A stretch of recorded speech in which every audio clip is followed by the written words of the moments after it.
This is the Morning Swim Show for Wednesday, January 6th, 2009. I'm your host, Peter Bush. In just a moment, we will have Coach Gregg Troy join us in the Finis Monitor. Coach Troy has made the Florida Gators one of the consistent top-tier college programs in the country, and also a hub for training post-grad stars like Ryan Lochte. And Coach Troy joins us on Skype right now from the pool at Gainesville, Florida. Coach, how you doing?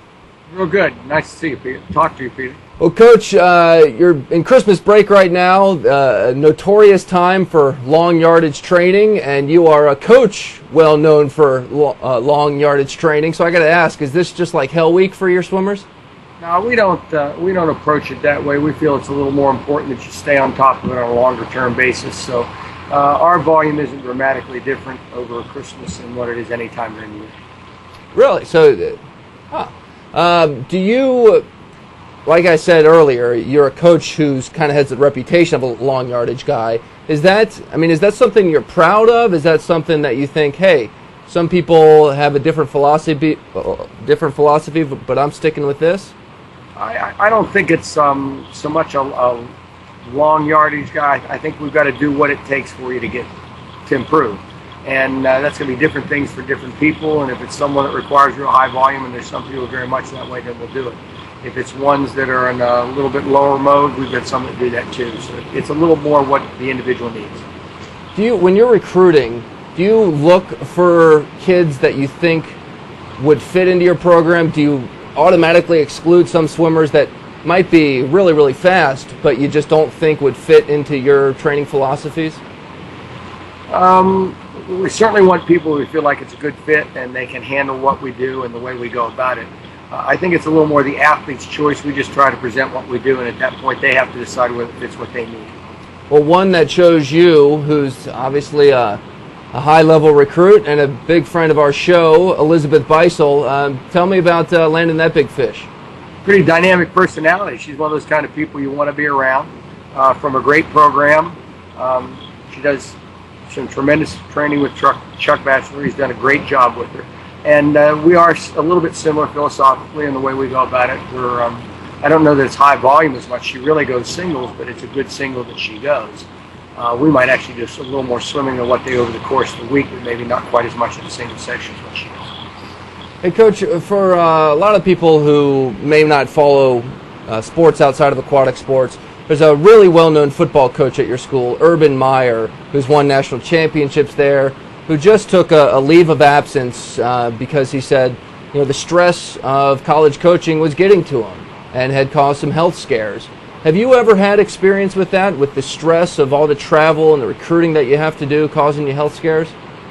I think if you coach at any level in a sport where you want to be successful, there's a certain stress level. We're all pretty motivated individuals. Everyone wants to be successful. So you create some stress for yourself that maybe doesn't exist. But when you put it in a college football dynamic in a place here like Florida, where as good as we are, there are a lot of other factors that play on top of that. Recruiting, it's a constant 24/7 job for a guy like that. So he is under a lot of pressure. How do you manage it? I mean, what do you do to keep the priorities in check? I think it's a little bit, if you enjoy what you're doing and look toward it that way, all the other things, they're not really obstacles or pressure points as much as they are just part of doing the job.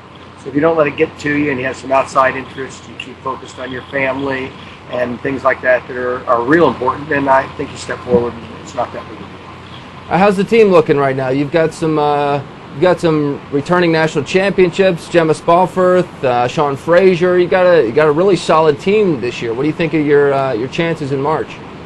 We've got some good individuals. We think we're a top 5 team in March. How far in the top 5 depends on how well we can put some relays together and cover a couple areas where we're probably not as deep. But like you said, Gemma is a fantastic leader. We've got a great surrounding U.S. Open record holder in this. Fantastic. Men's side, Shaune Fraser is the same way, and a real good senior class in the men. Some younger guys need to come through, of course, to be a real big team player, but we've got some tremendous individuals, and we're looking for a good season. You've had some success. Those two are perfect examples of recruiting outside the country. Do they come to you? Do you seek, recruits from outside the country? How do you have so much success there? My previous job at Bowles, I had a lot of contact with some foreign athletes. We've had some real good success with athletes from foreign countries doing well. So that's a natural attraction. We do have a great climate. Shaune's a little bit different. While he's foreign, being from the Cayman Islands, he actually trained in the States and trained in prep school here in Florida. So he has a pretty big States background. Gemma is one that Martin Wilby, one of our associate coaches, has a British background, and he was real familiar with her background, and she's been a little in and out of the sport, and we took a little bit of a risk, and it's paid off big time. Hey, can we get Ryan Lochte injury report, please? Ryan had some minor knee surgery, had a meniscus that had a little tear in it in his knee. It was worked on in October, and he had about a 6-week recovery period. He's back into training now. Still got a few things we can't do. We're not full breaststroke and things like that yet, but starting to look pretty good again, and we look for first meet maybe probably sometime in February. All things equal, suits, resting, big meet. Do you like his chances going head-to-head with Michael Phelps in the 200 IM? I think when a little later in the year when he gets in good shape, Ryan's best event has always been the 200 IM. We just went the way the program was set up, he went a 3-year time period where he never swam a 200 IM that wasn't coming off another event. So last summer we had a chance to swim one in a little fresher environment, and that is traditionally has been his better event. So we feel pretty good we can race with anyone, but it's always a tall deal when you're racing like it. Well, Coach, thank you so much for joining us, and good luck the rest of the season. Thanks a lot, Peter. Good talking to you. All right, that's Coach Gregg Troy joining us from the University of Florida, and that is it for the show today. I'm Peter Bush, reminding you to keep your head down at the finish.